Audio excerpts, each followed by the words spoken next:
This morning I wanted to bring a bag or a box with a visual aid inside that I could bring out and surprise you and then talk about. But I couldn't find a bag or a box big enough. In fact, my visual aid this morning is the biggest thing that you can see in this church. What might that be? What's the biggest thing you can see in the church? What is it, Phoebe? The Christmas tree. Well done. First one. Correct.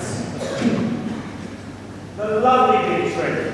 I think it's the biggest one we've had in the last couple of years. And I expect lots of you have some Christmas trees at home. Who's got a Christmas tree in their house? Nobody in the back has a Christmas tree in their house. Oh, that's better. Thank you. How many have got a real Christmas tree? Yes. How many have got a plastic Christmas tree? Yes, so have I. It's a lot easier, isn't it? Who knows why we have Christmas trees in our houses at Christmas? Yes? Elsa?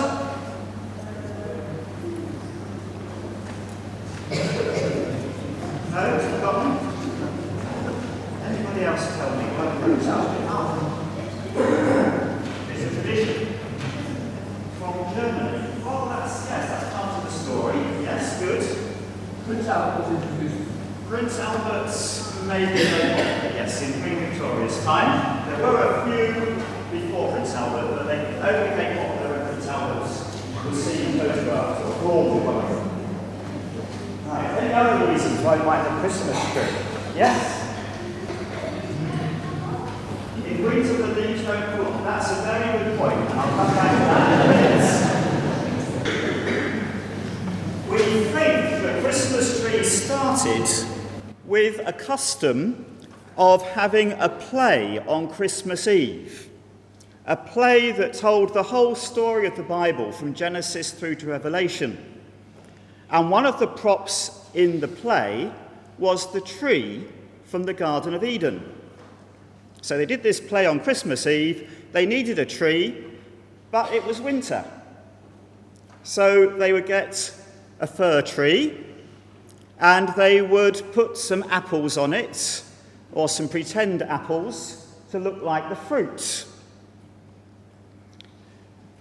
They would also, eventually, put some communion wafers on to symbolise the value of Holy Communion in our faith. And then later they added candles as well. Now eventually the tree became more popular than the play, and people started putting the trees up even if they weren't having a play, and you'd see them in a church or in the town square. And then eventually people started having them in their houses as well. Now there are three things I'd like us to learn from the Christmas tree this morning that you might just remember when you get home again after church.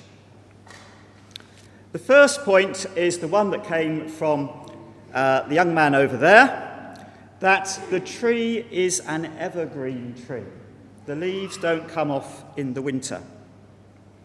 Does anybody know the name for the other kind of tree? The one that does lose its leaves?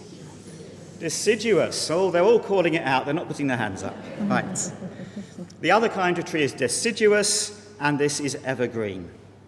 Now, the way in which the Christmas tree stays green reminds us of the constant love of God. God goes on loving us through good days and bad days. There's a lovely psalm in the Bible, Psalm 136, which begins like this: "Give thanks to the Lord, for he is good. His love endures forever. Give thanks to the God of gods. His love endures forever.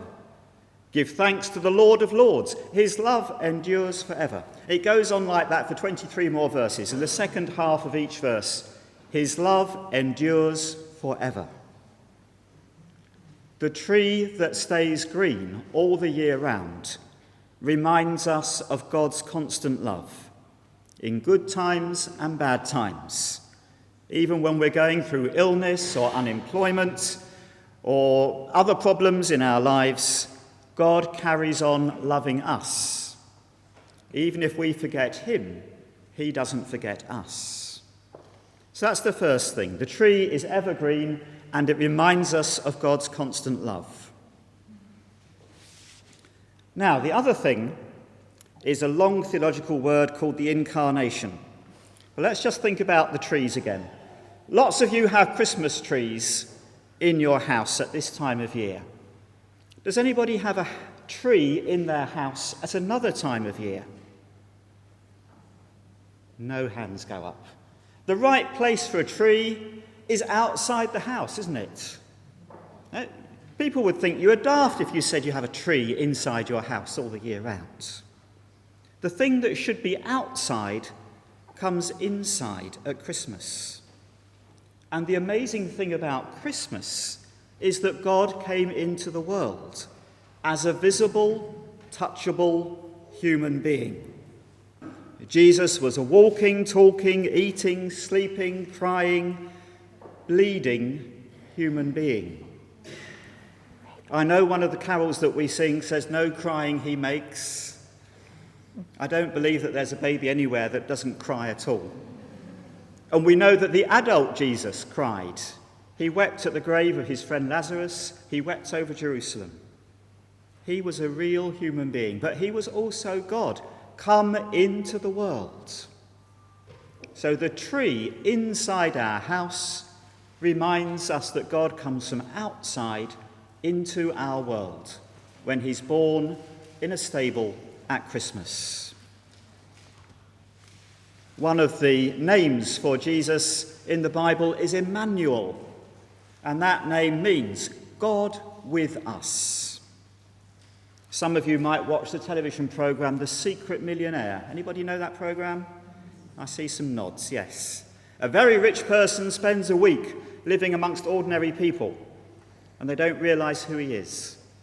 Well, Jesus coming into the world was a bit like that. Rich and powerful God coming into the world to be with ordinary people. The tree from outside the house comes into the house and reminds us that God came to be with us in the world. And then the last thing, the lights on the tree. What do you think the lights are for? Make it look pretty, but do they have any symbolic meaning? Any ideas? Go on, Arthur. The light of God. So why would we have so many lights, I wonder? Any ideas? It's a good answer, Arthur, but there's lots of lights. We need to shine too. Thank you, Sylvia. Jesus was the light of God who came into the world. He came to show us the truth and the love of God. But we have lots of lights on the tree to remind us that we all need to shine and show the light, the truth, and the love of God. Jesus wants each of us to shine. He said, "Let your light shine before men, that they may see your good deeds and praise your Father in heaven." And we shine by the things that we say, the kind words that we use. We shine by the things that we do, the kind actions that we show to others. So the lights on the tree remind us to shine like Jesus, each one of us. So just to recap then, the evergreen tree reminds us of God's continuing love. The tree in the house reminds us of God coming into the world. And the lights on the tree remind us to shine. Maybe this afternoon or tomorrow when you're looking at the tree in your house, you can remember those three things.